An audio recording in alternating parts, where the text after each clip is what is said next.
We've been running a 4-week-long facts and formats course looking specifically at HIV and AIDS programs. And the first half of the course looks at theory and the second half of the course looks at practice.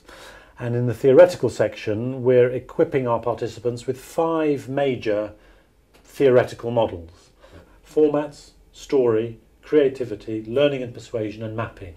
And equipped with those theories, we then move on to the second half of the course where people practice that in a number of different program examples, hoping that that then gives them enough to do it back home and teach their colleagues back home as well. A lot of HIV and AIDS programming in developing countries really concentrates on just giving information to the audience, and people don't change their behaviour because of information very easily. Usually they need to be persuaded, and they need to be persuaded through creative and varied sorts of programs. So we first look at formats in broadcasting. We look at the 10 basic formats in broadcasting, and then we look at many combinations so that people can really deliver their programs in a much wider variety of formats than they have been doing. I think all you need to do is slow down that last one. Okay, thanks. We have this kind of like fixed pattern. Like we use interview, discussion and drama, and we are not used to a testimony, montage and all these games. So what I felt was, once I get back to my working station, so I'm planning to produce my story in much different way, in much newer way. Very good. The next one is very different. What makes a powerful story? And which formats tell story in what way? Each format tells story in a different way.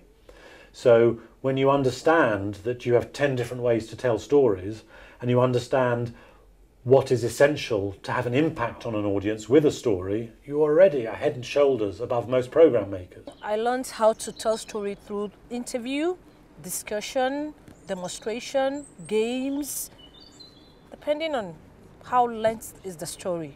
You could use to tell it in different formats within the 10 formats we have in broadcasting.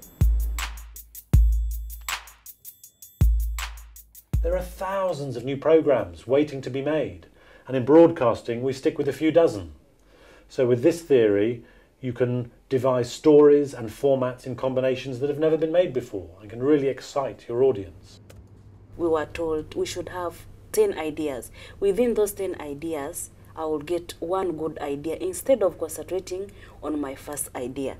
So when I go back, we are going to do it different and in the right way. An idea is a good idea, but I shouldn't be concentrating on my first idea.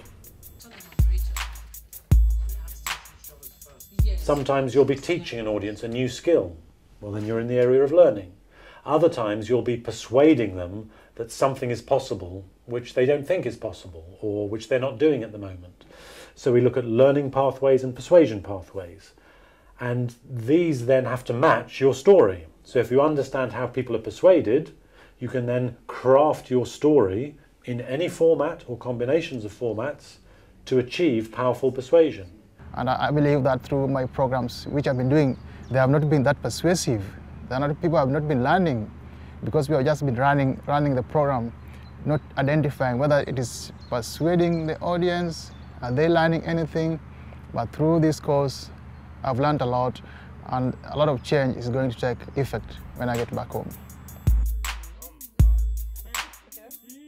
The technique of mapping gives us the opportunity to identify a target audience that is specific to a behaviour. So for example, young men in Uganda who do not use condoms because they're frightened of being rejected by their peers.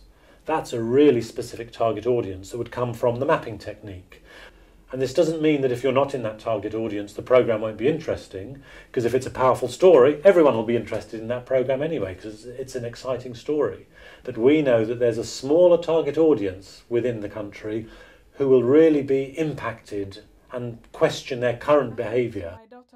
Mapping helps me to identify my target audiences and my aim of my radio program. So I've seen a real change in the participants in the 4 weeks they've been here. And they're very excited about the new formats they're using, the new stories they're telling, and the potential of continuing to combine formats. I'm sure is something they'll continue doing when they go home. I hope it's going to prove useful for the rest of their careers to keep using this technology and these theories. I've learned a lot here, and it really helps me, and I'm sure if I go back home, I'll make an impact also to my colleagues and to the society as a whole.